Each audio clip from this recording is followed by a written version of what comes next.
Hey, what's up, everybody? It's your boy, Darrell Owens, and we are back for another edition of 101, the latest edition of 101, episode 199. That means next week is number 200.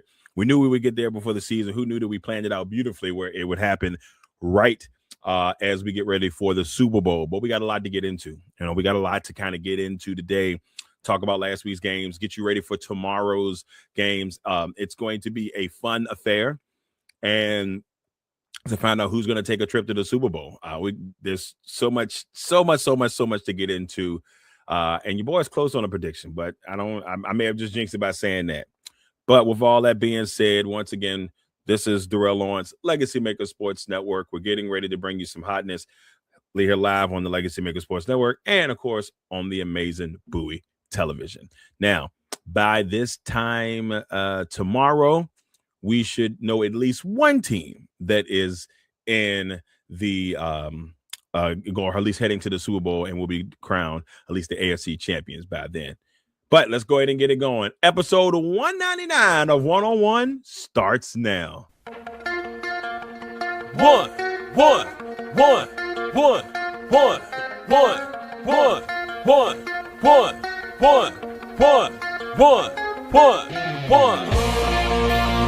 Welcome to the 101. When it comes to ratings, man, we number one. I get the truth, then I give them the scoop.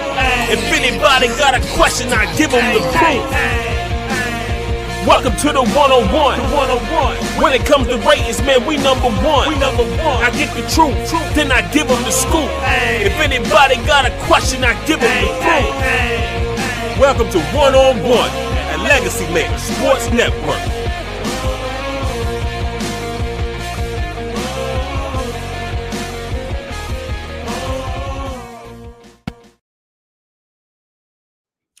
Episode 199 is here, ladies and gentlemen, on the Legacy Maker Sports Network and, of course, airing on the amazing Bowie Television. Today, we get an opportunity to kind of get into tomorrow's championship games, talk a little bit about how we think things are going to go. Now, of course, your boy hasn't had a good record in these championship games. Last year, I went 0-2. The year before then, I think I split.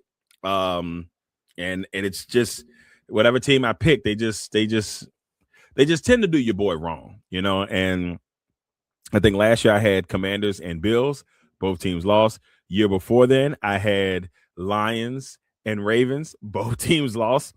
So I'm pretty much setting up the two teams today, and not, because I want to, but I'm setting up the two teams today by accident. And I do apologize right off the bat, but this is who I true to heart, either want to see / think how it's going to play out. And unfortunately, your boy has had a really bad number when it comes to those things, but we'll get into all that.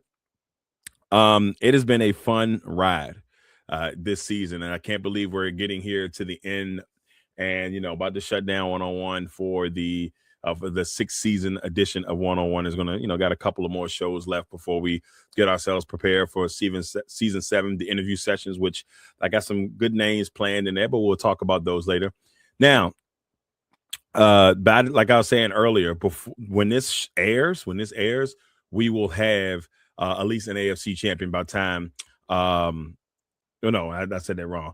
By time that this time tomorrow, I knew I was destroying it. This time tomorrow, we will know for sure. We'll at least have the AFC champion by, this time tomorrow. So, and then the NFC game will be in full stride by that time. So let's go ahead and kind of get into this, the power rankings. Where do I have it going into championship week? We'll go over last week's games. I'll give you my winners, so on and so on. First and foremost, let's talk about how your boy did last week. Now, last week wasn't that bad, right? 2-4 that first weekend. I went 3-4 last weekend to make up for the disaster wild card weekend. And so right now I'm sitting at 5-5. Now I'm hoping to be 7-5, ladies and gentlemen. Hoping to be 7-5 by the time, this weekend is over. And then, that'll at least guarantee me a winning record no matter what, even if I lose in the Super Bowl, my Super Bowl one. So I want to at least finish the playoffs above 500. So I need 2 wins between now and the end of the bad boy to have that happen. But yeah, nice weekend last weekend. I got 3 of the games right and 1 wrong. And the one I wanted to be right the most is the one I got wrong. But let's get into last week's games. First, we had things kicked off last Saturday from Denver. We saw the Denver Broncos hold on tight, and beat the Buffalo Bills in overtime 33-30 to advance to the AFC Championship. They're going to host the AFC Championship. And you would think, hey, man, all things are well in Denver. Well, maybe not so much.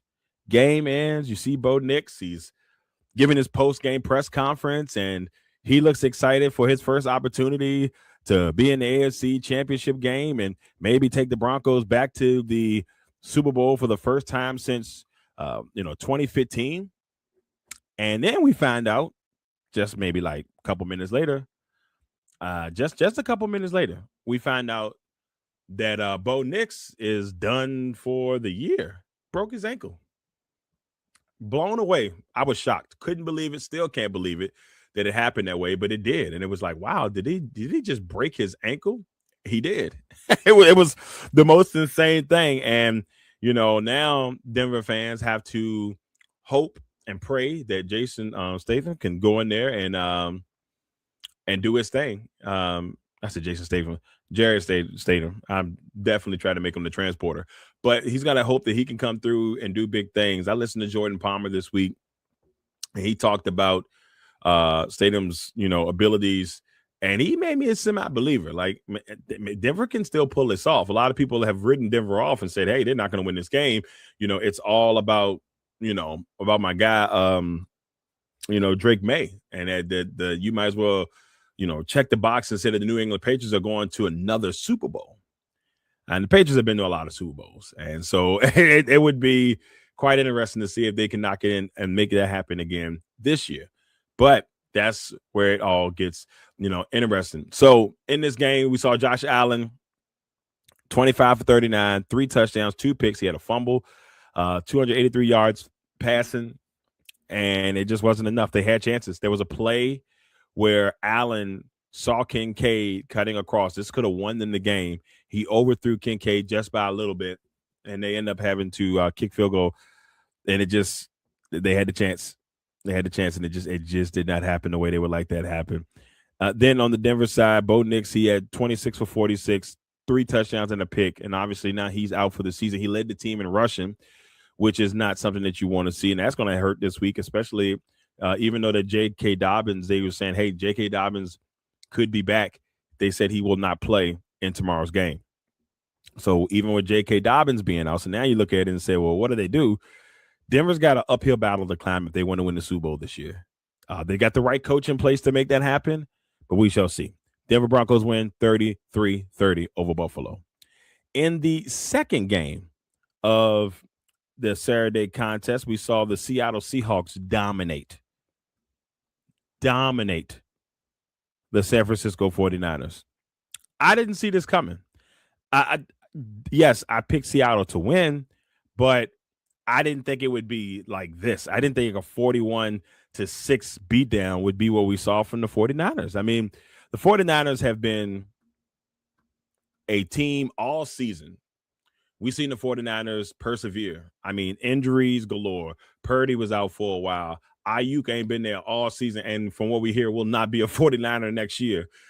Ricky Pearsall, his injuries. We also saw, George Kittle broke his ankle. Tore his ACL, excuse me.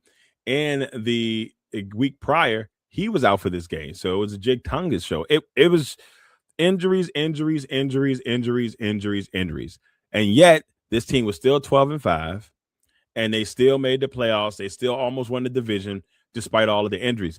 Just imagine if the San Francisco 49ers could stay healthy. How did they not win a Super Bowl? How did they not, be in position to easily win a Super Bowl? How did they not win the division? But somehow they still won 12 games with all the injuries. So that's a shout out to Kyle Shanahan, John Lynch, and the crew, that team, for just never giving up. And that's something that you got to, admire, and I do. I admire is despite all the heartbreak that they gave this team right here, all the heartbreak they didn't gave that team right there. No matter what, they still did their thing. So shout out to them. Tough season, tough way to end the season. Seattle was just dominant. Sam Darnold, it wasn't pretty. 12 for 17, 124, and a TD. Walker had a great day. He had 116 yards with 3 touchdowns. Then they lost Zach Charbonnet. He's out for the season. I believe he broke his ankle too. Knee injury. So he had a knee injury. He's out for the season. But they still got Kenneth Walker. So they're not in bad shape there in Seattle, but they get the dub. They win 41-6 over the San Francisco 49ers, and they will be hosting the NFC Championship in Seattle. It will be rocking. The 12-man will be ready to go. So if you are the team that has to face them, it's going to be a little bit tough. Then we head to Sunday, 3:00 matchup. We had the New England Patriots taking on the Houston Texans. Now, this game was a lot closer than the score indicated, and then it wasn't a lot closer than what the score indicated. I watched this game in shock. CJ Stroud looked absolutely terrible, in my opinion. And I know some of it wasn't on him, but you can definitely tell he was out of it. He threw 4 interceptions. The turnovers. And it's just been bad. CJ Stroud has regressed since his rookie season. And I hate that for him because we were all talking about the great things that he had in store. But ever since then, it's just been a really rough road for him. And I don't know where they go from here. Like, the Texans have a lot of decisions to make in the offseason on what they're going to do. Do they stick with CJ Stroud? Do they feel comfortable with him? Personally, I would stick with him. But do they need to find an offensive coordinator who can come in and match up with him and bring the best out of him? They definitely need some help, in my opinion, on the offensive line. They did have some injuries there, but they've got to figure that out. This team had the number 1 defense, and that defense held them tight in this game. In the end, Drake made them do what they needed to do. I think going into the fourth quarter, it was 21-6. There was multiple possessions where CJ Stroud and them were in, with a chance to either tie the game, take the lead, get it close. They had moments, just didn't happen. But Drake May and the squad did what they needed to do. Drake May had 179 yards. He had 3 touchdowns and a pick. We saw Stephon Diggs get a touchdown in there. Kayshon Boutte got a touchdown in there. Douglas got a touchdown in there. They did good things, and they won the game. And so now the New England Patriots will head to Denver to take on Jarrett Stidham. I hate saying his name. Stidham. They'll take on him in the Denver Broncos in the AFC Championship game. So shout out to the New England Patriots. And there's a lot of fans out there like, I can't believe this is happening again. We all can't believe this is happening again. Now, to the last game, the matinee game on Sunday, we saw the Chicago Bears and the LA Rams go into overtime, and the LA Rams sneak one out against a very capable Chicago Bears team, but just couldn't pull it off in the end. The Rams had to lead the majority of the game. They lost the lead late. Chicago had a chance to do it. Chicago had a chance to win this game, and it just didn't happen. Now, if you go back and look at it, Stafford, he threw for 258 yards. He didn't have no passing touchdowns. He was 20 for 42. It was just a lot going on. But Kyron Williams did his job, and he had 2 rushing touchdowns, and it just kept things alive. Caleb Williams made one of the greatest plays I ever seen. I'm not saying it was the greatest of all time, but it was definitely one of the greatest plays. I mean, this man ran back, 57 yards. They were at the 20. He ran back at least 20 yards. I think he threw a football off his back foot, maybe from the 45-yard line, and then found Cole commit in the end zone. Pretty much, he wasn't wide open, but it felt like he was wide open. But he had enough distance between him and the defender. Easy touchdown. And it just felt like, hey, man, Chicago's going to the NFC Championship game. But the Rams persevered. A big interception by Caleb Williams in the overtime period by Cameron Curl, the former Washington Commander, makes a big play. They get down the field. The field goal kicker for the Rams, and I don't want to destroy my man's name, but he knocks one in, and just like that, we're Mavis. So Harrison Mavis knocks one in, and the LA Rams are heading to Seattle for a third matchup between the Seahawks and the Rams.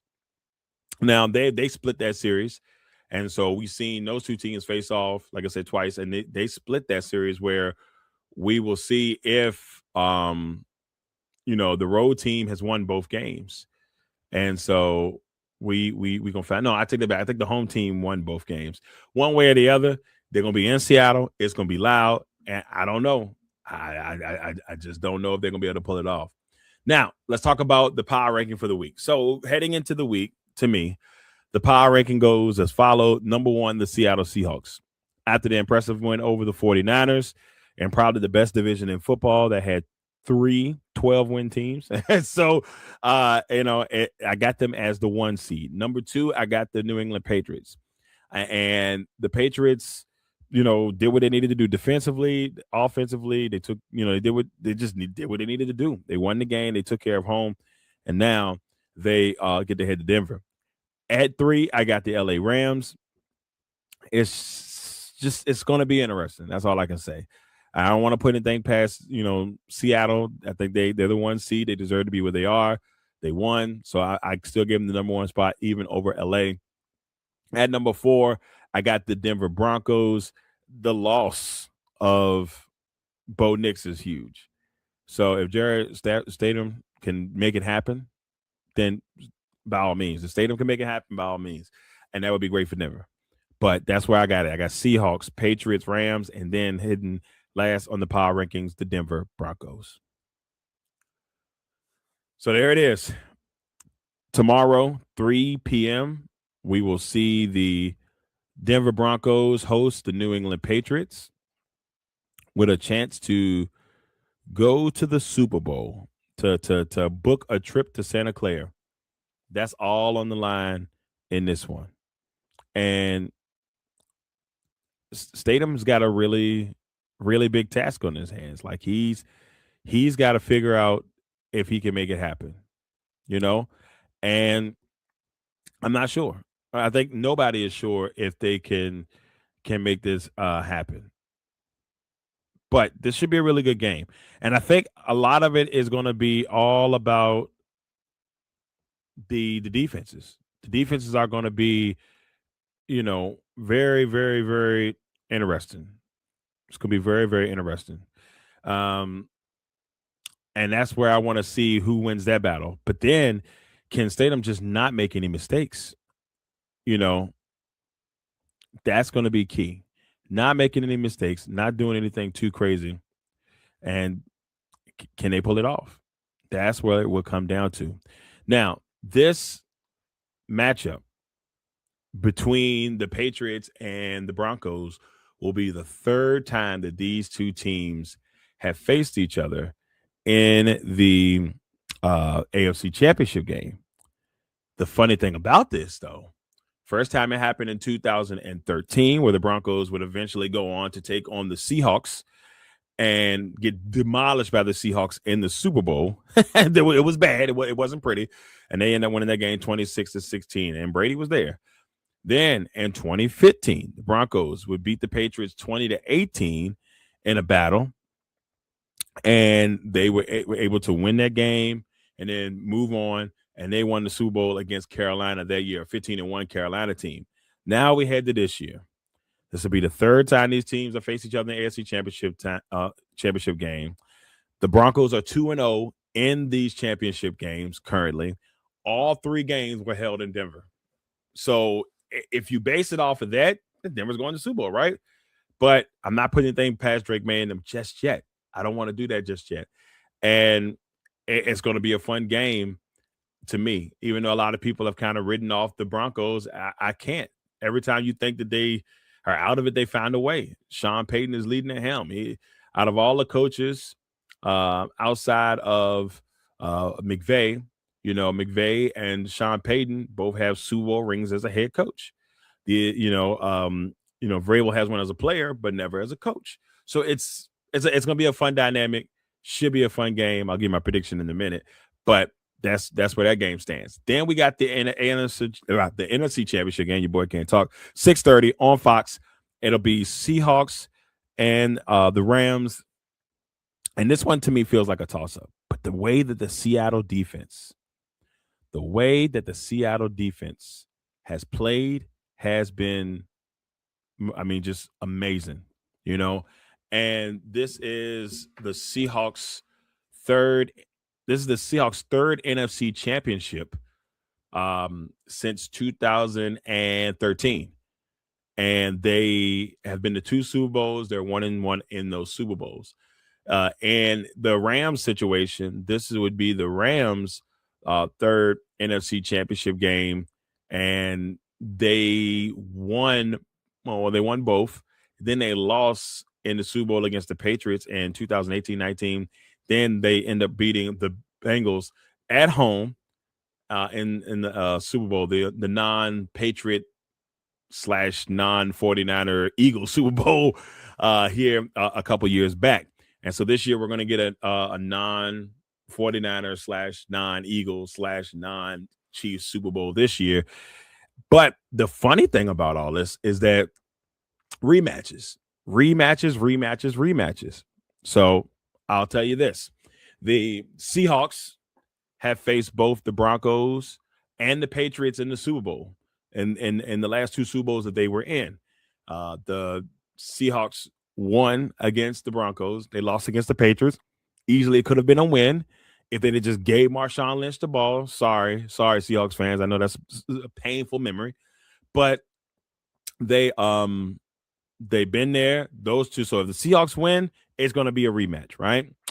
If the Patriots win, no matter what, it's going to be a rematch. They faced off against the Rams twice in the Super Bowl. Brady's first ever Super Bowl, they faced off. Brady won that game. The Rams were the favorite. They had the greatest show on turf. They lose. Second time around, it was Aaron Donald and the crew. Jared Goff, his Super Bowl appearance. A lot of people forget that Jared Goff was a Super Bowl quarterback. It wasn't the best game. I think final score was 13-3. It wasn't a pretty game, but the Patriots won that one. So the Patriots are 2-0 against the Rams in the Super Bowl. So if you're the Rams, you're like, there's got to be a little revenge factor in there if that game ends up happening. So out of all these matchups, the only matchup that has never happened is the Broncos and the Rams. And that's where I get to this. And I apologize to both teams now. My prediction for tomorrow, the Rams and the Broncos. Yes. And so reasoning first for the Rams, I picked the Rams at the beginning of the season, and I'm going to ride, and no diddy right off the bat, I'm going to ride that horse until they are no longer in the playoffs. So until they're eliminated, I'm picking the Rams to win the Super Bowl, and I want to be right. I just want to be right. I've been saying it. People have heard me say it. I've said it from the beginning of the season. On this show, I said Rams and Ravens in the Super Bowl. I talked about how I thought the Rams were going to win it all, and I'm going to stick. Like that meme, I'm going to stick by my man. I'm going to stick by these Rams until they lose. So I got the Rams going, and then on the other side, the Broncos. Now, part of this is because I want to see a different Super Bowl that's never happened before. That's part of it, right? The second part of it is I really think people are looking past the Broncos. And these games, it could be a little bit of the dramatic, and it may shock some people. And I just think that, Stadium's got a chance to go in there and, maybe make himself some money. If he can win these two games and give the Broncos a Super Bowl championship, which would be this would be the Broncos' fourth Super Bowl, and put them in a really good, tier right there with like Green Bay and the Chiefs, to put them in that echelon of teams that have 4 Super Bowls. So this is big for Broncos, So it'll be interesting to see if the Broncos can go 3-0 against the Patriots in the AFC Championship game and then make this happen. Now, with that being said, and talking about what I talked about earlier, I may have just jinxed both of these teams. I have had a bad record the last couple of years when it comes to picking the championship game, the Super Bowl. It has been bad. The only year I never got both teams right, but a couple of years ago I did split with the Eagles and the Chiefs, because I believe I had the Eagles and the Ravens. I believe it was I forgot who the other team was at the time that was going. I think it was Eagles and Buffalo. I got that wrong. And then the year after that, I had the Ravens and the Lions, both of those teams lost. Last year, last year I had the two opposite teams. I had the um, Washington Commanders and the Buffalo Bills. It's just me hoping for the best, right? And it just didn't happen. So I'm going to apologize to the Rams and the Broncos early just in case, but I'm hope I'm right. That's all I hope. I hope I'm right. I've obviously been wrong before, and I hope I'm right. All right, everybody, that's it. Episode 199 of 101 is in the books. I want to thank everybody for tuning in. And yes, these, like I told y'all, as we get in the playoffs, the episodes are a little bit shorter, but because, not as many games that we're talking about. So I am excited. I'm excited about the games tomorrow and hoping to see a team go in there and, maybe I get it right this time and go 2-0. That'd be great, right? That would be phenomenal to go 2-0 tomorrow. I don't think it will happen that way, but, we shall see. Now, before I leave, I do want to kind of update everybody on coaching carousels because we've had a lot of things happen. I think we had like 5 or 6 of the jobs that have been locked in. So the first job that was off the board, I believe, was John Harbaugh going to the Giants. So John Harbaugh is the new head coach of the New York Football Giants. We know that Jeff Hafley, the Green Bay Packer defensive coordinator, is now the new head coach in Miami, joining Eric Sullivan, who was a part of that Packers front office. He is now the GM with the Dolphins. So we have that locked in. The Atlanta Falcons named former Browns head coach Kevin Stefanski as their head coach. So there's a lot of Falcons fans that are not thrilled about that happening, especially because of the way they felt like he treated Shedeur Sanders. So it's got a bad taste in their mouth. But there's a lot of Falcons fans that trust Matt Ryan to help figure this thing out, since he is one of the new team presidents of football operations. I believe that's his fancy title. So that's another job that has been locked and loaded. Also, the Baltimore Ravens have brought in Jesse Minter, the Rams defensive coordinator, is now the head coach of the Baltimore Ravens. Happening today, Mike McCarthy is going back home. He's going to Pittsburgh, where he grew up, to be the Pittsburgh Steelers head coach, which I had a feeling that one was going to happen. I also thought they might go young gun too, maybe a young guy, and try to maybe figure things out there, but maybe not the case. So it is what it is. But there are still some openings out there. The Browns are still open. The Arizona Cardinals still open. It's another one or two that are open, but those two are still open. And I don't know why I'm missing one, but I'm missing 2 of them, y'all. What are the other matchups that I said? But there's a couple that are still open, and so I think there's like 4 jobs that are still available for. The Raiders. The Raiders are another one that is still open for business, and the talks in that have kind of picked up a little bit. I don't know why I feel like I'm missing. And then in Tennessee, Robert Saleh, former defensive coordinator of the San Francisco 49ers, is now the head coach in Tennessee. So there's 3 jobs left open. That's Raiders, that is the Cardinals, and that is the Cleveland Browns. 3 jobs that, look, any opportunity you can get is a blessing, but, maybe from a ownership / franchise, to just the way the franchises have been going, it may not be the sexiest. Maybe if you value the number 1 pick, the Raiders job is important to you. If you don't value the number 1 pick, maybe the Browns job is important to you because you do technically have Deshaun Watson. Maybe you can resurrect his career. You have the Shedeur Sanders there, who had showed some glimpses at the end of last year. And you have that defense. And they do need more pieces offensively, but they got something going there. Arizona, you need a new quarterback, because it looks like they're going to get rid of Kyler and maybe trade him. Minnesota could be a candidate for him. Something just to look out for. And then, so the Arizona job to me might be the and this is gonna sound crazy, the least desirable, only because they really don't know, where that thing is going. And then we know in Cleveland they've got some really good pieces on the defensive side. We know with the Raiders, you got the number 1 pick coming in. You do have Max Crosby, but there's a little stuff there. So I don't know. It just really depends on where you think it may go. All right. But all that being said, about time we air next week. Maybe the rest of the jobs are fulfilled, and we will talk to you about that. But with that being said, y'all go ahead and enjoy football tomorrow, man. If you're joining college basketball tonight, I know I'm going to be watching some Saturday Night Main Event. We got some wrestling going on tonight, so maybe seeing the end of AJ Styles, all that stuff. Make sure y'all check out their exclusive night podcast when you get a chance on the Legacy Maker Sports Network, talking some wrestling with my boys, Eric Knight, aka Eric Hurd, and then my man HB Prince, aka Elwood Baldwin. So you check us out. Check us out. Now, you guys enjoy the rest of your weekend. If you are dealing with snow, be safe, stay inside while it's warm.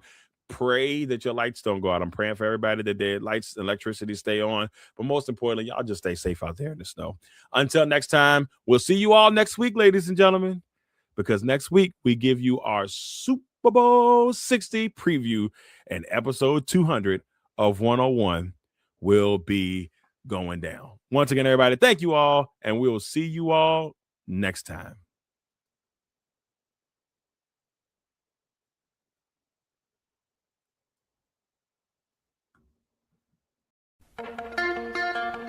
One.